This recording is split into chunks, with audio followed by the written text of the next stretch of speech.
Assalamualaikum warahmatullahi wabarakatuh. Kami dari kelompok 7 akan memaparkan hasil, analisis kami tentang penggunaan dan tingkat literasi keuangan digital dari berbagai kalangan masyarakat.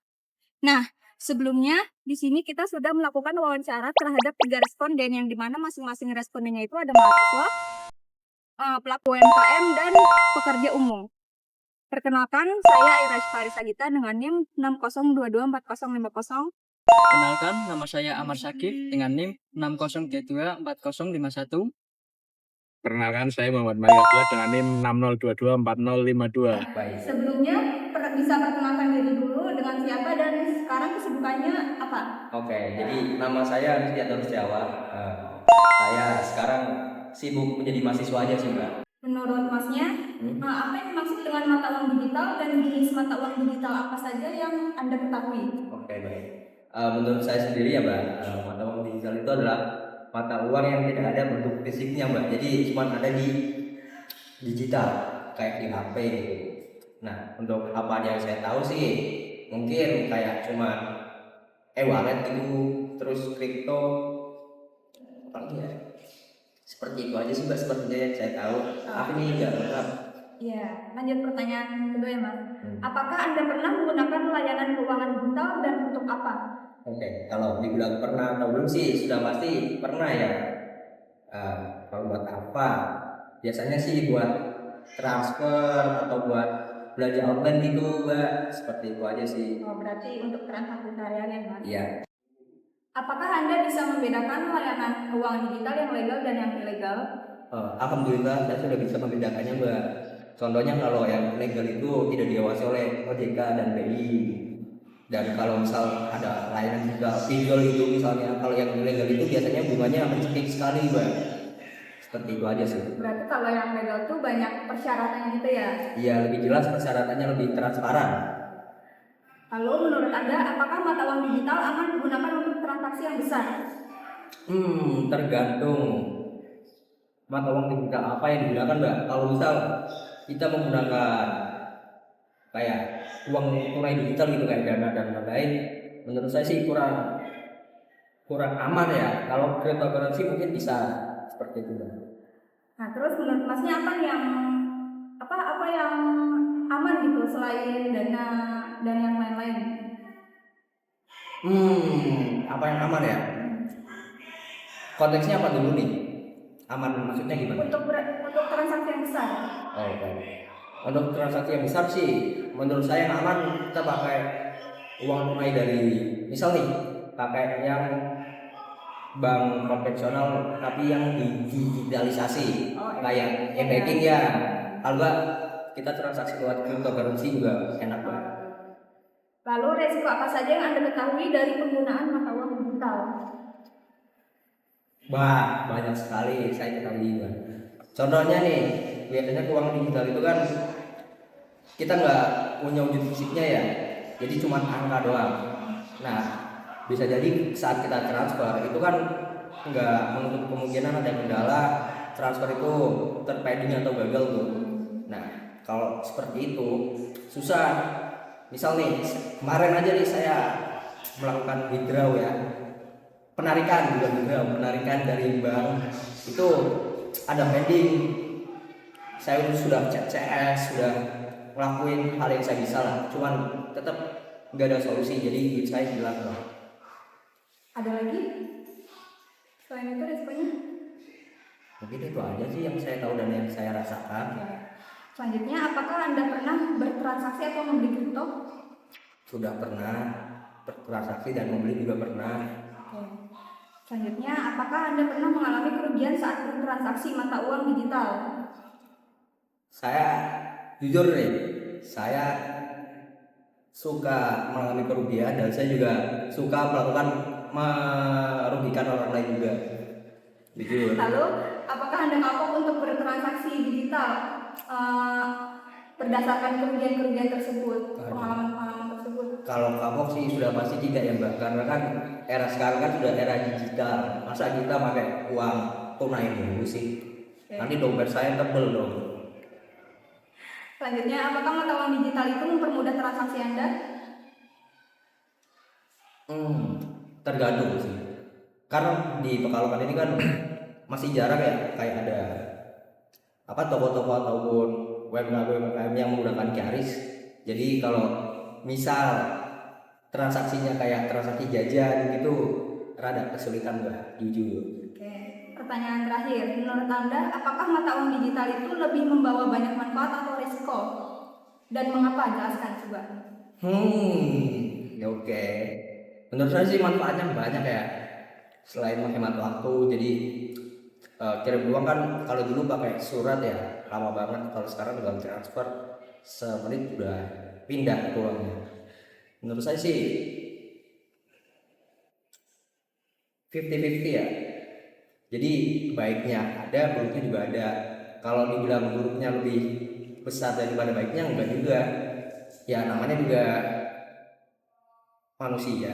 Perkenalkan, di sini saya akan mewawancara salah satu pelaku UMKM yang ada di Kajen. Mungkin sebelumnya boleh perkenalan dulu. Oh iya, nama saya Bagas dari Warmata Jember, Kajen.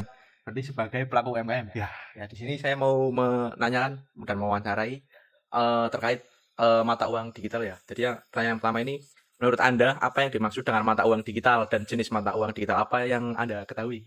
Boleh dijelaskan? Mungkin mata uang digital itu apa ya?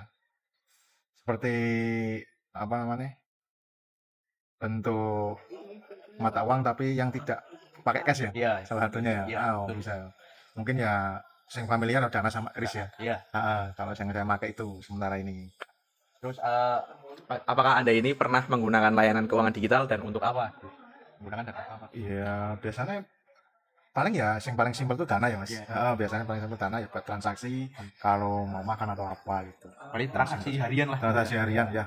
Betul. Terus Anda ini apakah Anda tahu kalau layanan keuangan digital ini ada yang ilegal dan ada juga yang legal?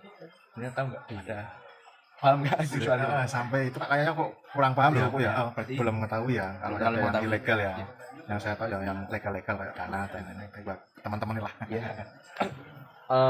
Berarti belum bisa membedakan ini ya antara yang legal dan ilegal. Menurut saya ini Belum. bisa bedakan. Terus terang belum. Ya, terus menurut Anda apakah mata uang digital ini aman digunakan untuk transaksi yang besar gitu? Transaksi yang besar. Mungkin kalau receh-receh kan biar dipakai tadi buat harian, kalau buat yang gede, harian, oh. katakan misal ratusan juta atau miliaran, apakah aman? Makanya itu. Makanya belum terlalu percaya sih dengan hal itu. Makanya untuk transaksi harian aja sih, Mas. Iya. Berarti Berarti kalau kalau kecil-kecil lah maksudnya. berarti kalau misalkan transaksi besar masih pakai mungkin bank konvensional ya. Iya. Masih BUMN lah itu. Iya. Terus resiko apa aja sih yang Anda ketahui dari penggunaan mata uang digital? Resiko-resikonya apa? Yang pasti sih takutnya ya apa namanya, kan dulu kan pernah ada kasus Dana itu ya, pernah bocor sih dulu iya. ya itu yang saya takutkan itu Kebocoran data. atau kebocoran dananya hilang atau gimana gitu loh. Yang paling takutkan itu. Kalau BUMN kan ya masih mending lah. Iya. Ada yang jagalah bisa dari pemerintah gitu. Terus apakah Anda pernah bertransaksi atau membeli kripto? Oh iya, belum pernah sama berarti sekali ya. belum pernah sama sekali. Iya. Dan enggak tahu. Terus apakah Anda pernah mengalami kerugian saat bertransaksi menggunakan mata uang digital? Sampai saat ini sih belum aman-aman aja sih. Nanti aman. Terus apakah mata uang digital mempermudah transaksi Anda? Pastinya sih om. Sekarang om pakai cashless semua kan om. Iya, sekarang. Berarti lebih enak digital sih menurutku. Terus yang terakhir ada menurut Anda apakah mata uang digital lebih banyak membawa manfaat atau resiko dan kenapa? Bisa dijelasin. Iya, sampai saat ini ya banyak manfaatnya ya sebenarnya ya. Karena ya daripada resikonya masih belum pernah kena resiko karena mungkin transaksinya masih kecil-kecil sih mas om. Jadi nggak terlalu khawatir dan ada resikonya lah. Berarti lebih banyak membawa manfaat. Berarti kan Ya. ini kan di warungnya udah pakai kris nih. Ya. Nah mungkin saya mau tanya juga kenapa mengadopsi ini kris?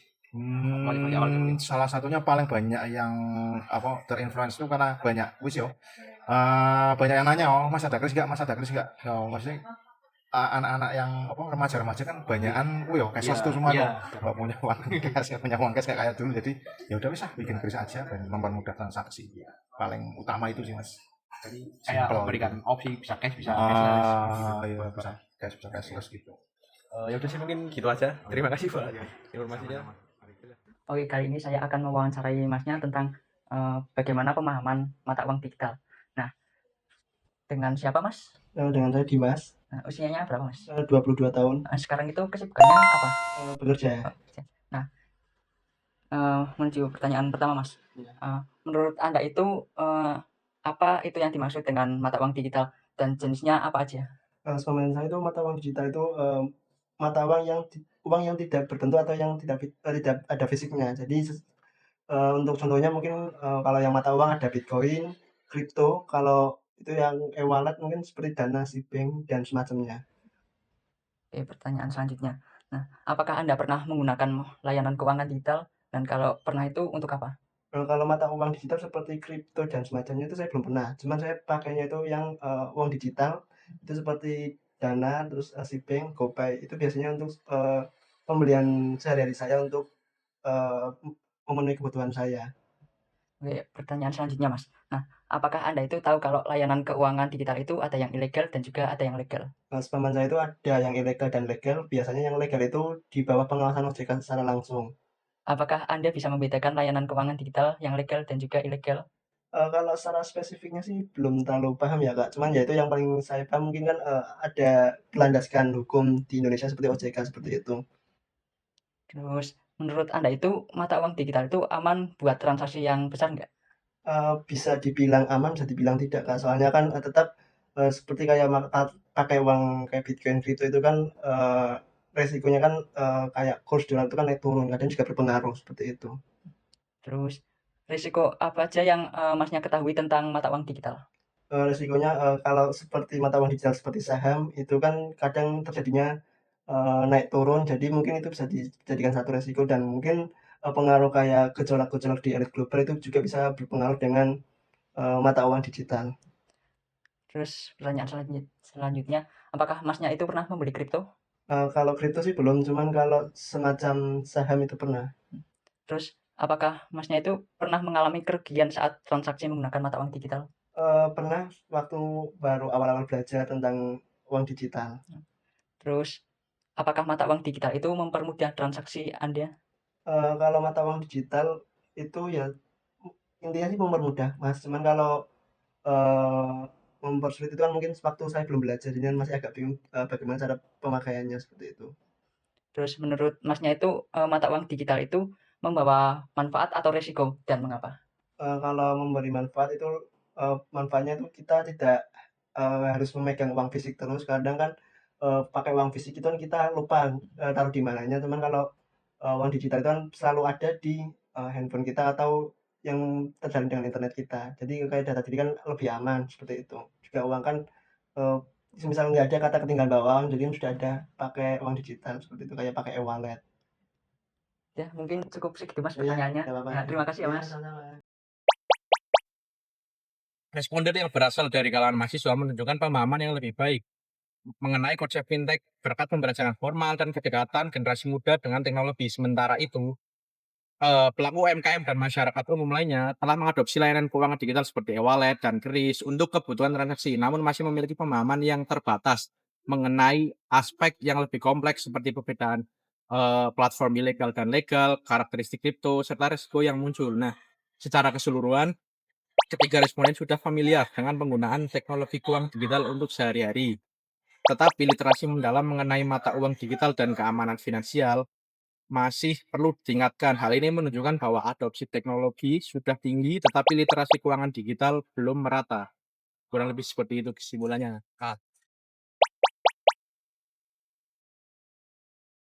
Selanjutnya ada rekomendasi. Rekomendasi pertama yaitu untuk OJK. OJK sendiri memperbanyak sosialisasi tentang cara membedakan platform fintech baik yang legal maupun yang ilegal. Yang kedua, untuk Bank Indonesia. Untuk Bank Indonesia sendiri meningkatkan edukasi tentang bagaimana penggunaan kris dan juga bertransaksi digital yang aman. Selanjutnya, untuk masyarakat sendiri. Nah, masyarakat itu selalu cek legalitas aplikasi atau layanan keuangan sebelum digunakan, yaitu bisa mengecek ke dalam situs OJK. Nah, itu tadi hasil analisis dan wawancara yang sudah kami lakukan terhadap beberapa responden dari berbagai kalangan masyarakat mengenai literasi dan penggunaan mata uang digital. Kurang lebihnya mohon maaf. Wassalamualaikum Wassalamualaikum warahmatullahi warahmatullahi wabarakatuh. wabarakatuh.